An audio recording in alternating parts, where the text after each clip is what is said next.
Volker Schlondorf, bonjour. Bonjour. Merci d'être avec nous. Vous êtes cinéaste et vous avez marqué la vie du cinéma à travers notamment une Palme d'Or à Cannes, Le Tambour, qui a également obtenu un Oscar à Hollywood.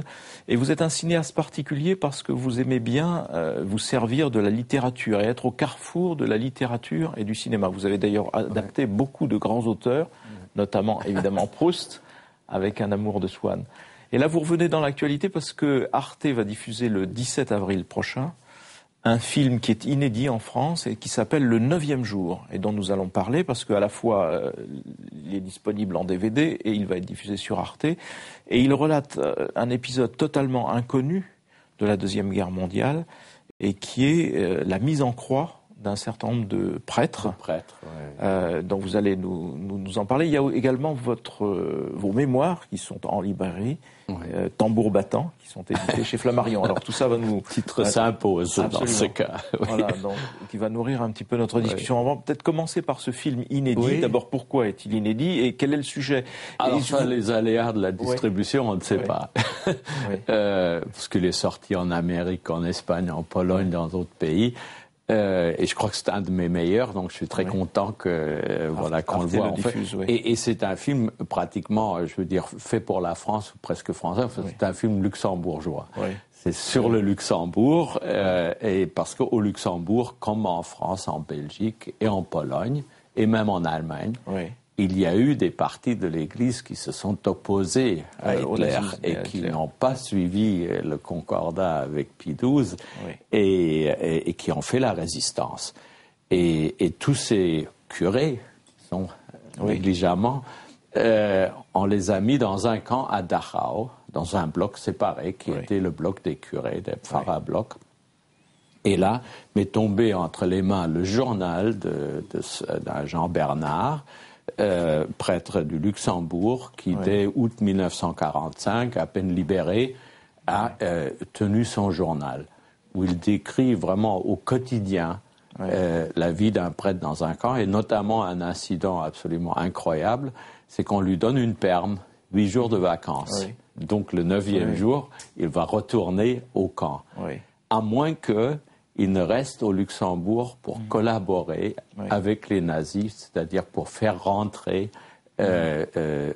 son église dans le concordat avec Pie XII. Donc il a le choix entre est-ce que je me joins, est-ce que je fais comme les catholiques allemands, ou est-ce que je refuse et je retourne au camp. Donc c'est l'histoire, si vous voulez, d'un cas de conscience, mais surtout d'une grande tentation. Alors le tentateur, c'est un diable incarné, très beau, très séduisant, il a les meilleurs arguments. Un jeune officier Gestapo qui n'est pas la brute épaisse qu'on connaît normalement quand on les montre, mais qui montre ça, une jeunesse fervente qui croyait au nazisme comme une libération. Ils allaient faire l'Europe, pas par la démocratie, mais par les armes, mais ensuite d'embrasser tout le monde. Ils allaient créer une société nouvelle. Alors c'est parce qu'on fait toujours comme si, comment dire, les Allemands avaient été forcés à devenir nazis. En fait, ils ont été séduits à devenir nazis. Et séduit par la conviction aussi du verbe et du message de ces gens-là. Alors donc c'est ça, vous avez un religieux qui a sa vraie religion, ce prêtre, et vous avez ce jeune gestapiste qui, à la place de la religion, a une idéologie. Alors ce film, donc, Le 9e jour, il y a deux choses. Il y a d'abord, vous décrivez ce bloc des curés qui était totalement, jusqu'à présent, méconnu, mais dont le destin, dont beaucoup d'entre eux a été tragique. Quand même. Oui. La moitié sont morts. Voilà, ils sont morts suppliciés. Ils sont morts suppliciés, et puis ils sont morts tout simplement comme dans il y avait les camps d'extermination, et puis il y avait les autres camps où on exterminait les gens par le travail et en ne les nourrissant pas. Absolument. Donc c'est aussi le cas de ça. Moi, ça m'a, je veux dire, c'est curieux qu'aucun de cinéaste allemand de ma génération n'ait fait un film sur les camps ou sur le Holocauste. Alors c'est l'autre particularité de ce film, c'est qu'un cinéaste allemand, vous-même, donc reconstitué d'Achot, quoi. Parce que Moi, j'ai visité Dachau, j'avais 21 ans, j'étais assistant d'Alain Resnais pendant le tournage de l'année dernière à Marienbad, au château de Schleißheim, à 6 kilomètres de Dachau. Donc, la visite du camp s'imposait. Mais quelques années avant, quand j'étais chez les Jésuites à Vannes, pour apprendre le français, j'avais vu Nuit et brouillard. Expérience absolument à l'époque terrifiante parce qu'on n'avait jamais vu ces images. Et je m'étais dit, sans être cinéaste encore à l'époque, voilà quelque chose qu'on ne pourra jamais mettre en scène. Ça ne peut se traiter qu'en documentaire. Et puis finalement, vous l'avez mis. Et puis voilà, finalement, parce que mais quand j'ai lu aussi le journal de ce prêtre, il m'a tellement rappelé les pères jésuites qui m'ont encouragé à faire du cinéma. Donc je leur dois un grand merci. Contrairement à mes parents et ceux qui ont voulu me voir avocat, médecin ou architecte, quoi, notaire, notable. Pas l'art forain. Pas saltimbanque. Et par contre, les jésuites ont dit les saltimbanques, c'est très valable. Fais ça. Si c'est ça qui te plaît, fais-le. Alors le film est aussi ma façon de les remercier. Et parce que ces types très humbles avec leur soutane rafistolée, et puis le chapeau romain et tout ça, silhouette un peu don quichotesque. Mais d'une telle humanité, je les ai jamais oubliés. Et c'est d'ailleurs un problème permanent que celui de l'adaptation de cette période au cinéma. Il y a deux problèmes d'ailleurs. Il y a la façon dont on restitue les bandes d'actualité, par exemple la colorisation récente de ces images de la guerre. Et puis des sons, que je trouve qui dénaturent encore plus. Et puis il y a les adaptations, notamment celle de Spielberg, avec cette scène très contestable de la douche qui diffuse du gaz, etc., qui est très scénarisée, presque trop scénarisée. Et encore plus quelle est votre comment dire, l'utilisation que Scorsese en fait dans Shattered Island, qui est vraiment une obscénité. À vos yeux, ça n'est c'est dans la logique interne du film, ça se comprend. Des montagnes de cadavres en plastique. Je veux dire, il y a quand même une limite. Vous êtes je trouve que c'est une question de même pas d'esthétique, mais de dignité. Et en même temps, tout le problème est celui de la mémoire, comment on restitue la mémoire de cette période. C'est évidemment. Donc, bon, il faut voir de toute façon le 9e jour. J'ai une fille de 18 ans, pour elle, c'est tellement lointain. Je peux même pas lui parler quand je lui raconte de mon bouquin et disons, dans les années 50, arrivé jeune Allemand en France, c'est comme si je parlais du Moyen-Âge. Et puis, Papa, don't preach. Alors, dans votre livre retrace aussi votre parcours foisonnant, à la fois parce que la littérature est très présente, le cinéma était très présent. Vous avez été l'assistant de Melville, l'assistant de Louis Malle, l'assistant et vous avez vous-même fait beaucoup de films. L'assistant de tous les grands auteurs. Parce que j'ai toujours, pour moi, la littérature était la clé pour comprendre. Le monde m'a toujours paru trop compliqué pour le comprendre au direct, mais à travers les livres, il est un peu plus clair, un peu plus appréhensible. Voilà, et vous aviez cité Alain Resnais aussi tout à l'heure. Donc, et en même temps, il y a des pays comme ça qui sont vos patries successives et vos patries ensemble, la France, les États-Unis, dont vous avez acquis la nationalité, l'Italie aussi, et in fine l'Allemagne. Et ce qui m'intéresse aujourd'hui, c'est votre vision de l'identité allemande, parce qu'au fond, c'est ce qui vous travaille depuis l'origine, au fond, la question de l'identité allemande. Me travail que je voudrais dépasser, parce que toujours on m'a mis en garde, oh là là, tu vas perdre ton identité. D'abord en allant en France, parce que j'étais venu pour 8 semaines pour apprendre un peu de français, et j'ai demandé à mon père d'y rester. Or, lui, il avait fait la guerre de 14, il a dit, mais non, tu vas perdre ton identité. Et ainsi de suite. Après, l'Amérique, encore, tu vas perdre ton identité européenne. Alors, moi, je me demande l'identité, à quoi ça sert après tout. Je veux dire, la virginité, c'est quelque chose qui se perd, mais l'identité... c'est le contraire, je crois.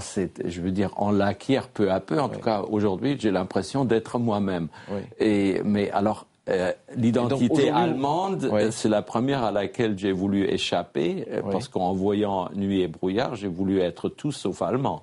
Ça se comprend à 16 ans, à 17 ans. Donc j'ai essayé de m'assimiler français, et ainsi de suite. C'est peut-être aussi même une particularité des Allemands, en tout cas de la génération d'après-guerre, qu'ils aient tellement voulu être européens, c'était une façon de perdre, de dépasser l'identité allemande, et donc aussi de dépasser un peu la culpabilité. Depuis la réunification, c'est différent. Je vois ma fille qui se promène avec le drapeau allemand quand il y a les mondiales, qui est toute contente, qui va au collège en Angleterre, mais qui se bat tout le temps avec ses copines, parce qu'elle dit, moi, je suis allemande. Encore que je vous dirais, totalement assimilée à la culture anglaise. Il y a ce chose, et moi je leur dis toujours, mais c'est pas un problème. Nous avons tous des identités multiples, et celle nationale, elle est importante, mais il ne faut pas qu'elle soit exclusive. C'est tout le problème. Et le regard que vous portez sur l'Allemagne d'aujourd'hui par rapport à l'Europe, justement, parce qu'on on sent l'Allemagne malgré tout travaillée par des réflexes. J'ai l'impression qu'elle a surtout une identité économique aujourd'hui. Elle avait, une identité de réconciliation dans les années 50, 60, puis avec 68, de remettre tout en question. Est-ce que la démocratie est bien le système qu'il faut? Heureusement, il a prévalu. Mais enfin, il a été quand même sérieusement secoué, c'est-à-dire il faut à condition qu'il soit vivant. Il ne faut pas qu'il y ait une chape de plomb sur nos institutions qui est immuable. Quand même, 68, ça a été aussi une révolution culturelle, et ça a bien prouvé qu'on pouvait, ça a été une réanimation. Et aujourd'hui, j'ai l'impression que c'est pratiquement, on en est à l'économie pure, voire même au monétaire. Je ne sais pas si ma fille a l'idée d'une identité allemande. Elle se promène avec son drapeau, mais est-ce que ça signifie quelque chose pour elle? Je ne le sais pas. Et vous vivez maintenant à Berlin, qui est... Avant, on parlait de Londres, l'attractivité était à Londres. Aujourd'hui, l'attractivité est à Berlin à cause de... Pour les jeunes. Pour une chose très simple, ça coûte deux fois moins cher. Oui, mais il y a une part de créativité aussi. Oui, mais New York, dans les années 80, c'était ça. Le Big Apple était pourri. Donc ça coûtait pas cher. Berlin, il y a beaucoup de place, et la vie, les appartements ne coûtent pas cher. Et il y a quelque chose, c'est une ville qui n'est pas finie. Je veux dire, d'une part, il y a la réunification, mais on sent quand même toujours, il y a deux villes, il y a toujours une sorte de no man's land qui peu à peu se remplit entre les deux. Alors que ça soit, il y a beaucoup d'Italiens, je crois qu'ils sont même le numéro 1. Autrefois, les Allemands allaient en Italie, maintenant les jeunes Italiens viennent à Berlin. Je crois que parce que c'est un petit peu un laboratoire. Puis Berlin est sur la frontière polonaise pratiquement. C'est à 80 km de la frontière. C'est pas au centre de l'Allemagne. Et c'est au centre de Mitteleuropa. Voilà. C'est au centre de l'Europe, absolument. Et alors les jeunes doivent sentir ça. Et ils y vont parce qu'ils sont à la fois européens et pas vraiment dans une identité culturelle très précise. Volker Schlöndorff, pour terminer, vous avez d'autres projets de cinéma? Heureusement, oui. Je voudrais revenir en France. Je suis à l'écriture. J'ai un projet sur la conférence de Berlin en 1884 où l'Afrique a été divisée par Bismarck avec un grand couteau, la grande division. C'est un peu le Congrès s'amuse, mais d'une façon assez sinistre. D'accord. Et j'ai un autre, je pense à un projet français. Je me demande, même si c'est faisable, j'aimerais faire un film sur Guy Môquet. Ah oui. Et pas sur l'affaire, mais simplement sur ce jeune homme de 17 ans qui, après tout, a été fusillé par un général allemand, Stülpnagel. Et les troupes allemandes, donc, pour moi, il y a un vrai rapport. En plus, à 17 ans, moi, je suis arrivé en Bretagne. Je sens un lien très fort, mais je ne sais pas si le terrain, comment dire, est politiquement tellement miné qu'on ne peut pas le faire. Oui, mais enfin en tout cas, on vous souhaite... J'ai envie de refaire le faux pas Proust, quoi. Ça n'est un faux pas qu'aux yeux de certains. Hein. Oui. Voilà. En tout cas, j'espère que ces 2 films verront le jour, ces 2 projets verront le jour. Et en attendant, donc, on peut voir le 9e jour. C'est l'histoire du blog des curés au camp de Dachau. Donc, qui va être diffusé sur Arte le 17 avril, qui est disponible du film qui se DVD. passe dans le camp et le reste c'est au Luxembourg, c'est La Perme. J'aurais dû appeler le film 8 jours de vacances, ça aurait peut-être trouvé une sortie en salle. Merci en tout cas Volker Schondorf, et donc je renvoie aussi à vos mémoires qui s'appellent Tambour battant, édité chez Flammarion. Merci. Merci à vous.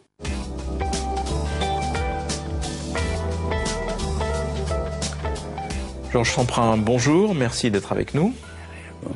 Vous éditez un livre qui s'appelle Une tombe au creux des nuages, qui était aux éditions Climat, et qui est en fait un recueil de conférences que vous avez été amené à prononcer sur une période assez longue d'ailleurs, hein, parce que c'est une période qui est avant la chute du mur, après la chute du mur, et que vous arrêtez à peu près à l'année 2005.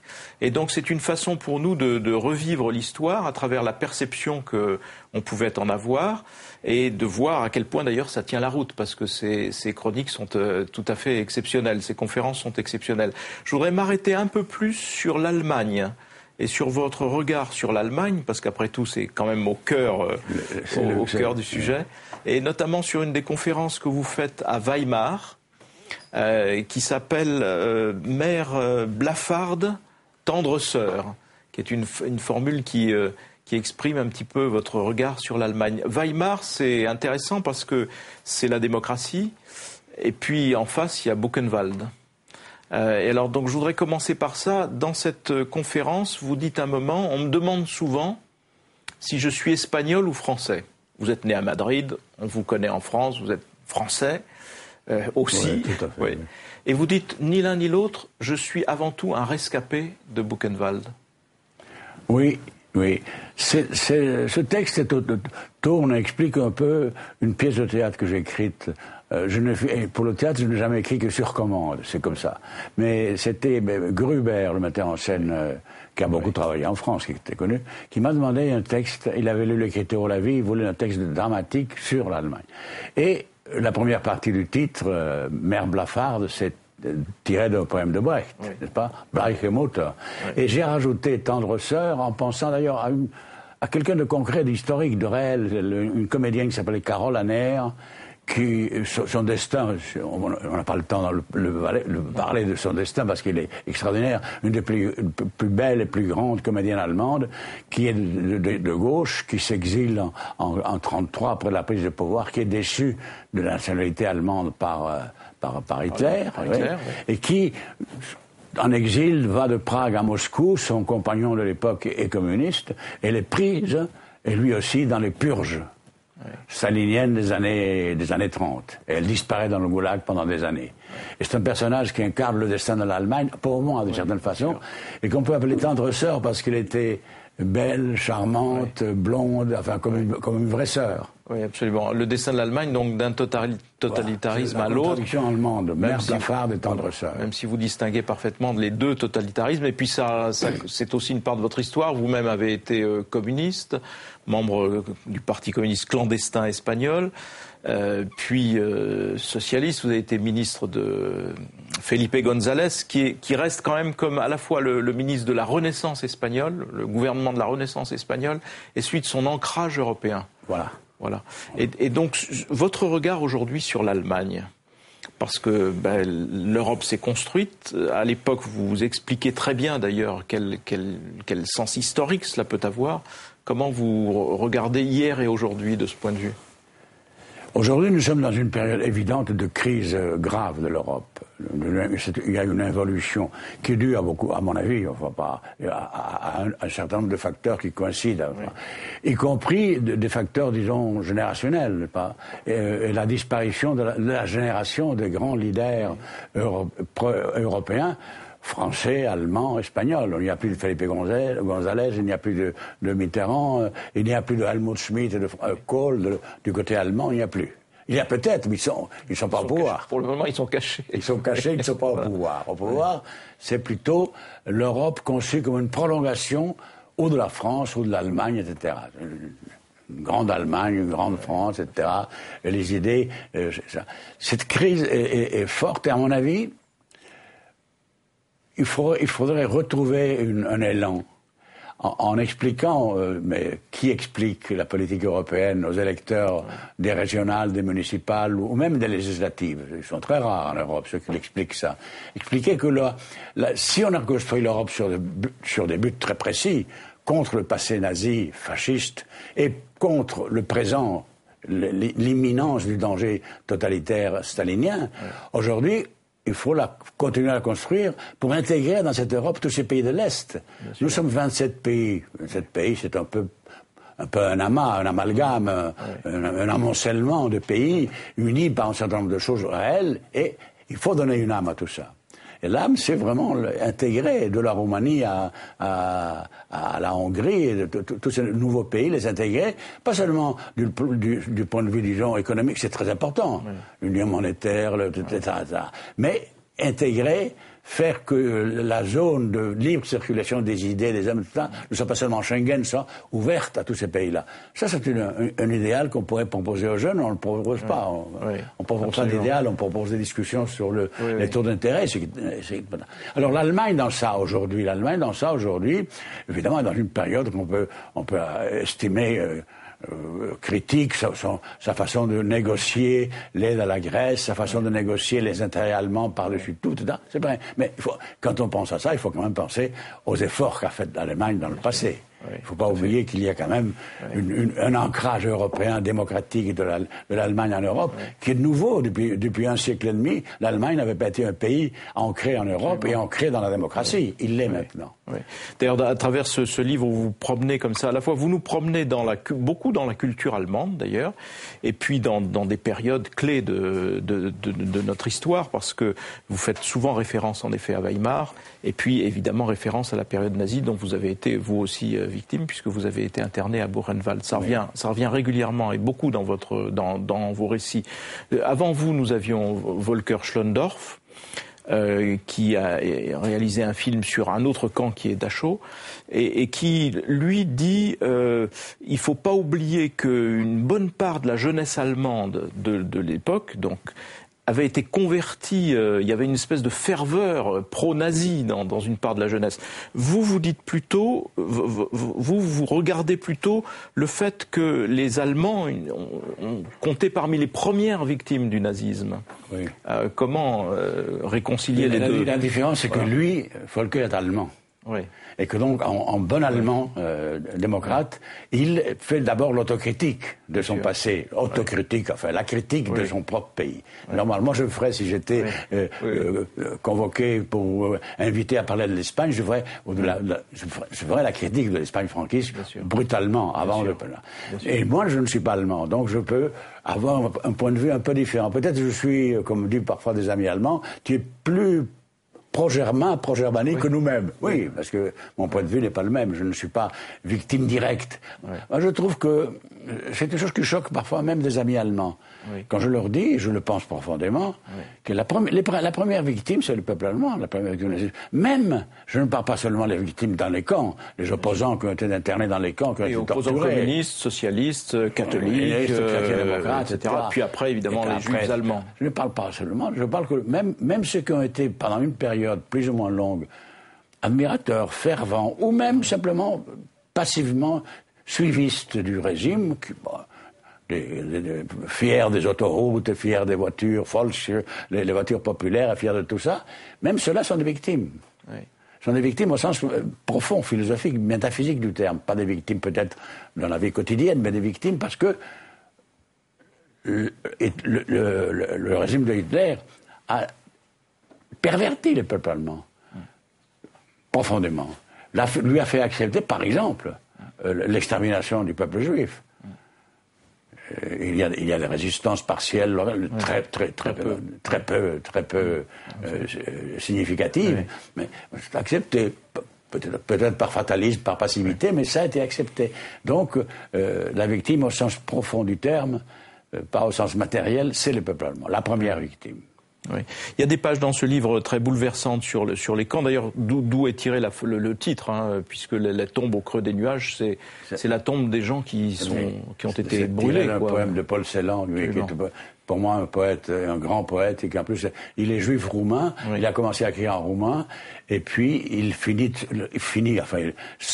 son œuvre fondamentale est écrite en allemand. Oui. Il s'approprie la langue du vainqueur, la langue du bourreau, et il rend à l'allemand sa noblesse. Oui. L'allemand n'est plus la langue des SS, l'allemand n'est plus la langue d'Hitler, l'allemand c'est la langue de Paul Celan, c'est-à-dire la langue de la liberté. Oui, tout à fait. Et comment vous-même, parce qu'il y a en même temps beaucoup de regards politiques, évidemment, dans ces chroniques, ça ne surprendra pas de votre part. Est-ce que vous vous attendiez à ce que la réunification, ou l'unification, on devrait dire d'ailleurs, de l'Allemagne se aboutisse dans les conditions où elle a abouti finalement sans drame, de façon assez paisible, alors que pour ce qui était des Allemands de l'Est, le passage d'un univers à l'autre n'était pas nécessairement très évident? Non, je ne m'attendais pas exactement à ça, bien entendu. Je suis assez, on peut dire, fier. La première conférence qui est retenue dans ce recueil, c'est une conférence de 86. Oui. Sur, donc, 3 ans avant la chute du mur et le commencement de l'unification, de la réunification démocratique. Et là, j'expliquais à mes amis allemands qui m'écoutaient que l'unification de l'Allemagne, qui était à ce moment-là impensable, nécessaire mais impensable, ne se produirait pas, comme ils pensaient la plupart d'entre eux, par l'apaisement.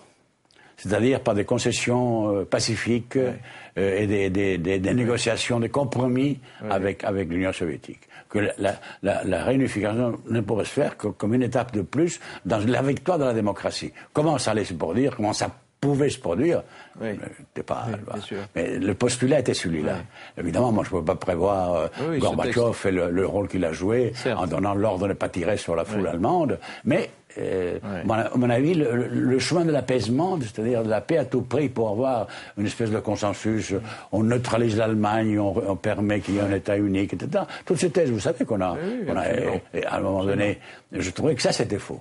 Oui. Il fallait un progrès et un changement du rapport de force en Europe en faveur de la démocratie pour que l'Allemagne puisse être réunifiée. Bon, ça s'est passé différemment, mais ça s'est passé quand même dans ce contexte-là, le contexte de la démocratisation de l'Allemagne et de l'Europe. En tout cas, ce texte de 86 est en effet visionnaire, parce que c'était prononcé vraiment assez loin du moment. Et en tout cas, on trouve 1001 raisons dans ce livre, parce que c'est des va-et-vient constants dans l'histoire, de lutter contre le désenchantement démocratique. C'est une espèce de fatalité à chaque fois que... Ça dure très peu ces moments-là, et puis après on retombe dans cette espèce de mélancolie démocratique. Oui, ça c'est pour ça que je parle beaucoup. J'avais même peur d'en parler trop souvent, de cette conférence très philosophique, très abstraite du point de vue des concepts, etc. De Husserl en 1935 à Vienne, où il pointe, il ne peut pas parler de nazisme, il va rentrer en Allemagne, il est juif, il est déjà éliminé de l'université parce que juif, etc. Il faut qu'il soit prudent, il parle de la barbarie. Mais c'est clair, la barbarie à ce moment-là, c'est le nazisme qui monte vers son apogée en Europe. Et ils disent, le plus grand danger, c'est la lassitude. Voilà. La lassitude, la mélancolie, en tout cas, à quoi bon, etc.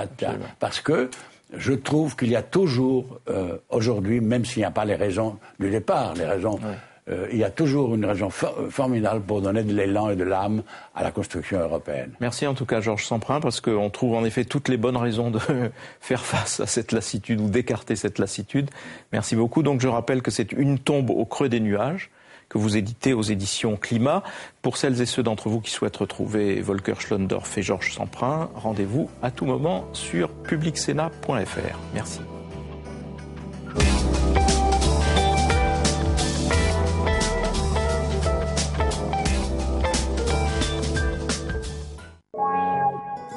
C'étaient des travailleurs immigrés sans histoire, semblables à des milliers d'autres.